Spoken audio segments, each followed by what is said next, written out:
MP board class 10th वाले सभी बच्चे ध्यान दें। प्यारे विद्यार्थियों, आप सभी का रुक जाना नहीं परीक्षा का जो पेपर है सामाजिक विज्ञान का, वो पूरा का पूरा पेपर आ गया है। आप देख सकते हैं। प्यारे विद्यार्थियों, अगर मैं आपको पेपर बता रहा हूँ तो एक प्रॉमिस ज़रूर मैं आपसे करूँगा। अगर आपने इन क्वेश्चन पेपर को देख लिया तो 100% प्यारे विद्यार्थियों ये प्रश्न पत्र 100% आपकी परीक्षा में आपको देखने को मिल जाएंगे।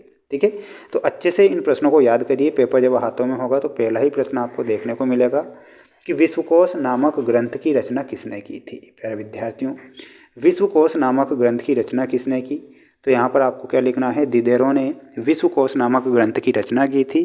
तो यहाँ पर आपको दिदेरो करेक्ट करना है।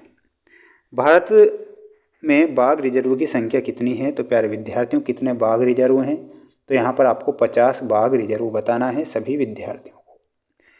अगला प्रश्न पूछा जाएगा, देखिएगा, गुजरात के खेड़ा जिले में गांधी जी ने सत्याग्रह आंदोलन की शुरुआत क्यों की थी, तो प्यारे विद्यार्थियों क्यों की थी, इसमें लिखना है लगान वसूली में ढील देने के लिए। देश का आर्थिक विकास किन कारकों पर निर्भर करता है, तो प्यारे विद्यार्थियों देश का जो आर्थिक विकास होता है वैश्विक स्थिति पर निर्भर करता है, अन्य देशों के सहयोग से और देशों की जनसंख्या के आकार पर, यानी कि हमें उपरोक्त तो सभी करेक्ट बताना रहेगा।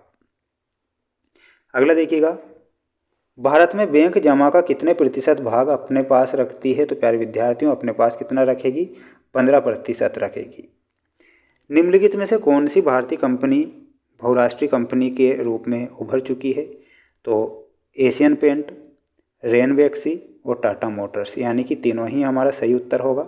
उपरोक्त सभी आपको बताना है, बता के आना है। ठीक है, अगला प्रश्न देख लीजिए। अगला प्रश्न ये रहा आपकी स्क्रीन के सामने, जिसमें आपको जोड़ी रिक्त स्थान दिए गए हैं जो कि आपको अच्छे से याद करना है। पहला प्रश्न है, भारत का सबसे बड़ा सौर ऊर्जा संयंत्र कहाँ पर स्थित है, तो प्यारे विद्यार्थियों वो है माधोपुर में स्थित। ठीक है, तो यहाँ पर आपको माधोपुर लिखना है।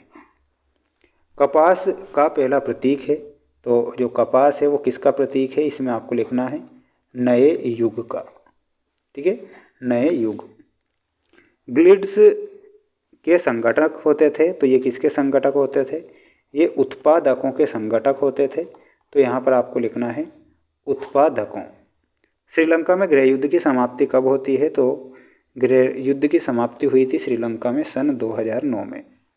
भारत के ज़्यादातर अनुबंधित मजदूर राज्यों से विदेशों में जाते हैं, तो उत्तर प्रदेश और बिहार।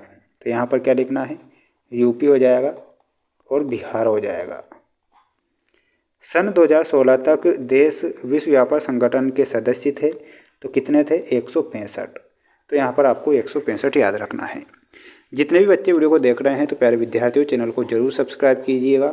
100% मैं आपको वो प्रश्न बता रहा हूँ जो आपकी परीक्षा में आपको देखने को मिल जाएंगे, इसलिए इन प्रश्नों को बिल्कुल आपको मिस नहीं करना है। अच्छे से इन प्रश्नों को याद कर लेना है अगर आपको पास होना है तो। सरदार सरोवर बांध, ये जो है नर्मदा नदी पर बना है, तो ऑप्शन नंबर ग से मिलाना है। वायु परिवहन का राष्ट्रीयकरण कब हुआ था, तो ये 1953 में हुआ था। ठीक है, इंडियन नेशनल कांग्रेस की स्थापना 1885 में हुई थी। भारत में 500 और 1000 रुपये के नोटों को अमान्य कब घोषित किया गया था, तो ये किया गया था नवंबर 2016 में। सेब उत्पादक राज्य हिमाचल प्रदेश है।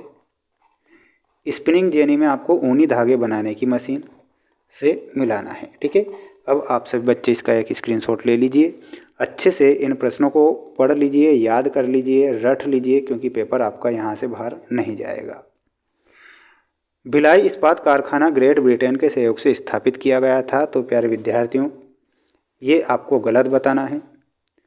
खां अब्दुल गफ्फार खान को सीमांत गांधी भी कहा गया है, ये आपको सत्य लिखना है। गरिमा और आज़ादी की चाह ही लोकतंत्र का आधार है, ये भी आपका सत्य है। भारतीय बाजारों में अमेरिका के खिलौने की भरमार हो गई है, ये गलत होगा।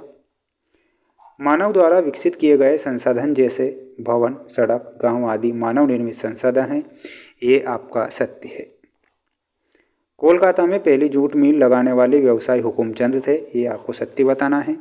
आप सभी बच्चे इसका एक स्क्रीनशॉट ले लीजिएगा, अच्छे से इन प्रश्नों को पढ़ लीजिए, क्योंकि ये प्रश्न आपकी परीक्षा में आ रहे हैं और पूरा पेपर आएगा, बिल्कुल आपको पढ़ के ही जाना है। देखिएगा अगला है, भारत का प्रथम परमाणु ऊर्जा केंद्र कौन सा है? तो प्यारे विद्यार्थियों, प्रथम के बारे में पूछा है तो प्रथम तारापुर है, तारापुर महाराष्ट्र। नाटो का मुख्यालय कहाँ पर है? तो नाटो का जो मुख्यालय है वो है ब्रुसेल्स में। ठीक है, तो यहाँ पर आपको ब्रसेल्स लिखना है।